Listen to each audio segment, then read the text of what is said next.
नमस्कार, आप देख रहे हैं द न्यूज लुक। मेरा नाम अभिषेक श्रीवास्तव है। पंचायत वार्ड सचिव आज सड़क पर हैं। लगातार वो मांग कर रहे हैं कि उनके कार्यकाल को बढ़ाया जाए, क्योंकि जिस तरह से 5 साल उनको काम कराया गया और उनको वेतन के तौर पे 1 रुपए भी नहीं मिला, इस बात को लेकर वो सड़क पर उतरे हैं। फिलहाल हमारे साथ बीजेपी प्रवक्ता प्रेम रंजन पटेल जी हैं। उनसे बातचीत करेंगे, जानने की कोशिश करेंगे कि आखिरकार जो ये मांगे हैं क्या सही है या फिर ऐसे ही पंचायत वार्ड सचिव हंगामा कर रहे हैं। ये लगातार पंचायत वार्ड सचिव जिनको बेदखल किया गया, उनका कहना है कि लगातार सरकार की तरफ से आश्वासन मिलता रहा है कि उनका कार्यकाल बढ़ेगा, लेकिन आप लोगों ने कई उनको निकाल दिया। देखिए, अभी पंचायत का चुनाव हो रहा है और पंचायत के चुनाव के दौरान जब सारे सिस्टम समाप्त हो जाते हैं और जब पंचायत की चुनाव की प्रक्रिया जब पूरी हो जाएगी, उसके बाद जो है उसकी आवश्यकता पड़ेगी। तब जब आवश्यकता नहीं होगा तो कैसे जो है रखा जाएगा। उनकी अगर जरूरत होगी फिर रखा जाएगा, प्राथमिकता उन्हीं लोगों को दिया जाएगा। सरकार तो प्रावधानों के अधीन चलती है ना। जो प्रावधान होगा और जितने दिनों के लिए उनका कॉन्ट्रैक्ट होगा, वो कॉन्ट्रैक्ट का समय पूरा हो जाने के बाद और आवश्यकता नहीं होने के बाद फिर उनको कैसे जो है उनको तो हटना ही पड़ेगा। फिर जरूरत अगर सरकार को होगी, पंचायत चुनाव के बाद गठन होगा। अभी पंचायतों का गठन नहीं हुआ है, पंचायत का गठन हो जाएगा, उसके बाद आवश्यकता उनकी होगी तो निश्चित तौर पर सरकार जो है उनको प्राथमिकता देगी। उनका कहना है कि सरकार का तौर तरीका है कि 2 साल के लिए उनको अपॉइंट किया गया, उसके बाद उनसे 5 साल काम लिया गया, उनको ये आश्वासन दिया गया कि उनको मानदेय दिया जाएगा, लेकिन ये सब कुछ नहीं किया गया। सीधे उनको 5 साल के बाद सीधे कह दिया गया कि भैया आप खत्म हो गए, नौकरी अभी खत्म हो गई। अब ये तो कागजात देखने का है, उनकी मांग है और वो कह रहे हैं किस आधार पर और कैसे उनको कॉन्ट्रैक्ट आधार पर लिया गया था। और 2 साल के लिए कॉन्ट्रैक्ट था, कॉन्ट्रैक्ट का रिन्यूअल नहीं करा करके भी सरकार उनको 5 साल तक काम लेता रहा। ये अपने आप में जो है ये उनके लिए अच्छी बात है। तो कम से कम इतना तो करना चाहिए कि सरकार गंभीरता से जो है आप पर जो है विचार करती है और आपके हितों का ख्याल रखती है और आगे भी सरकार रखेगी। ये सरकार ख्याल रखने वाली ही सरकार है। ये सरकार किसी के साथ नाइंसाफी नहीं करती है, सबके साथ इंसाफ करती है। इनके साथ भी इंसाफ होगा। लेकिन अभी पंचायत का चुनाव समाप्त हुआ है, पंचायत का गठन होने दीजिए, उसके बाद निश्चित तौर पर आपकी जरूरत होगी तो उस आवश्यकताओं के रूप आपको फिर से काम दिया जाए। सरकार ऐसे भी ख्याल रखती है कि लाखों लोगों को काम करवाने के लिए अपॉइंट कर देती है और उनको सैलरी के नाम पर 0 सन्नाटा मिलता है। सरकार जिनसे काम लेती है उनको मेहनताना देती है। वो कह रहे हैं कि 1 रुपए भी नहीं मिला है 5 साल में। अब पता नहीं जो है कैसे नहीं मिला है। उनको तो मिलना था, वहां ब्लॉक से मिलना था, आवंटन उसके लिए किया गया था, सरकार ने किया था। अब किस आधार पर और किस कारण से नहीं मिला है, ये तो जांच का विषय है। और मुझे लगता है कि इनको अपना ज्ञापन, जो पंचायती राज हमारे मंत्री हैं सम्राट चौधरी जी, बहुत गंभीरता से लेते हैं, सब चीज को देखते हैं। अगर इनकी मांगे और इनका अगर जायज होगा, इनको मेहनताना नहीं मिला होगा तो निश्चित तौर पे कहां और किस कारण से रुका हुआ है उसको वो देख करके उसको पूरा कराने का काम करेंगे।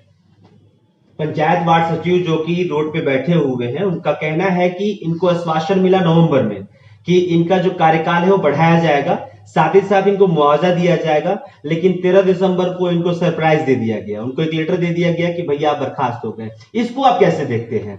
मैं तो सबसे पहले कहूंगा, या तो आप कह दीजिए सीधे कि उनका जो दावा है वो गलत है। मैं तो सबसे पहले कहूंगा कि अपना आंदोलन को समाप्त करें।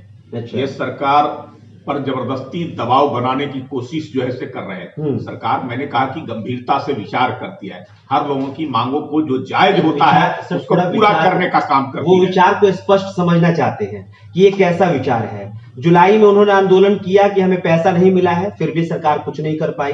नवंबर में वो आंदोलन करते हैं तो उनको आश्वासन मिलता है कि उनका कार्यकाल बढ़ेगा, साथ ही साथ उनको मुआवजा मिलेगा, उसके साथ मानदेय का भी भुगतान सुनिश्चित किया जाएगा। उसके बाद दिसंबर में उनको एक लेटर थमा दिया जाता है। तो किस तरह से सरकार उनके बारे में सोच रही है? अब ये तो वो अपनी बात कर रहे हैं। ये तो जब मंत्री से बात करेंगे और हम लोग भी इस पर जो है मंत्री जी से बात करेंगे कि क्या विषय है और किस कारण से इनको हटाया गया है और क्या क्या जो है इनके साथ आश्वासन मिला था, वो देखने के बाद ही जो है बता सकते हैं। लेकिन मैं कह सकता हूं कि ये सरकार हर लोगों के साथ न्याय करती है। अगर पंचायत वार्ड सचिव अगर जो है उनकी मांगे जायज होगी तो निश्चित तौर पर यह सरकार उनकी मांगों पर गंभीरता से विचार करते हुए पूरा करेगी। शराबबंदी को सफल बनाने के लिए सरकार अलग अलग हथकंडे अपना रही है। जमुई सर्किट हाउस में शराब बरामद हुआ बीते दिनों, किस तरह से देखते हैं? देखिए, शराबबंदी कानून लागू है, सरकार उसको लागू सख्ती से कराना चाहती है, लेकिन उसके बावजूद कई माफिया तत्व हैं और माफिया सर्किट हाउस तक और पहुंच नहीं, जाते हैं। मैं बता रहा हूं जो ऐसे सरकारी जब विधानसभा में लोग जो ऐसे रख दिए बोतल ले जाकर करके, जहां सरकार का सेक्रेटेरिएट, जहां सरकार की बैठकें हो रही थी शराबबंदी को लेकर करके, और उसके बाहर शराब का बोतल रख दिया गया, तो ये सर्किट हाउस जो है वहां देख रेख करने वाला रात में कौन सा ले जाकर करके कहां रख देता है, ये कौन कहा जाता है? ये सरकार को बदनाम करने की साजिश भी रची जा रही है। वैसे विरोधी तत्व जो इसके खिलाफ हैं, शराबबंदी के खिलाफ, जो नहीं चाहते हैं कि बिहार में शराबबंदी सख्ती से लागू हो सके, और जो सरकार की नीति है उस वो नीति जमीन पर सही तरीके से उतर सके, वो लोग कहीं ना कहीं सरकार को बदनाम करने के लिए इस प्रकार का कर रहे हैं। सरकारी भवनों में, सरकारी जगहों पर, सरकारी संस्थानों में ले जाकर करके शराब की बोतलें या शराब रख कर करके और शराब माफियाओं को मजबूत बनाने का काम, शराब माफियाओं के माध्यम से बिचवाने का काम, ये सब कर रहे हैं। तो ये ऐसे तो साजिश रचा जाएगा, हर बार रचा जाता है, हर सरकार के खिलाफ रचा जाता है। तो हमारी सरकार के खिलाफ भी जो है विरोधी साजिश रचने का काम कर रहे हैं, लेकिन हम लोग उससे जो है डिगने वाले नहीं है और उससे कभी जो है अलग हटने वाले नहीं है। हम लोग सख्ती से उन माफियाओं के खिलाफ, उन साजिशकर्ताओं के खिलाफ लड़ रहे हैं, लड़ेंगे और कार्रवाई भी होगा। एक आखिरी सवाल रहेगा सर, कि अगर विधानसभा के अंदर कोई बॉटल रख देता है, अगर सर्किट हाउस के अंदर कोई बॉटल रख देता है, तो क्या सिक्योरिटी सिस्टम कमजोर हो गई है, या फिर जिनके हाथों में सिक्योरिटी सिस्टम है वो क्या इन माफियाओं से मिल गए हैं? नहीं, हर समय सिक्योरिटी सब जगह नहीं रहता है। एक एक जगह पर आप खोजिएगा, सिक्योरिटी का अपना काम है। अब कहां देखते चलेगा, इतनी बड़ी आबादी है राज्य के अंदर में, और कौन कहां ले जाकर करके कौन सा काम करेगा, लेकिन उसकी जांच हो रही है। विधानसभा में रखे हैं, जांच हो रही है, पकड़े जाएंगे, कुछ उसके क्लू भी मिले हैं, और पूरा जो है आने दीजिए, कौन लोग होंगे बेनकाब होंगे। तो उसी तरह से जो है वहां भी अगर सर्किट हाउस में मिला है तो उसकी जांच वहां के प्रशासन करेंगे। जो भी व्यक्ति होगा शराब की बोतल रखने वाला, सरकार को बदनाम करने वाला और सरकारी भवनों में ऐसे चीजों को बदनाम जो किया जा रहा है, साजिश रचा जाए, उनके खिलाफ कार्रवाई भी होगा।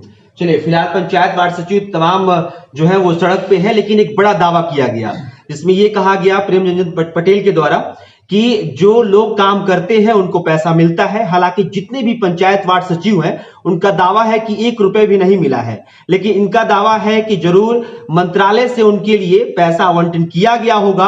हालांकि वो पैसा कहां गया ये भी बड़ा सवाल है, लेकिन इस समय पंचायत वार्ड सचिव सड़क पर उतरकर अपनी मांगों को रख रहे हैं। फिलहाल क्या कुछ मोड़ लेकर आता है हम आप तक लेकर पहुंचेंगे। फिलहाल इस बातचीत में इतना ही। आप कुछ भी कहना चाहते हैं कमेंट बॉक्स में कह सकते हैं। बहुत बहुत शुक्रिया।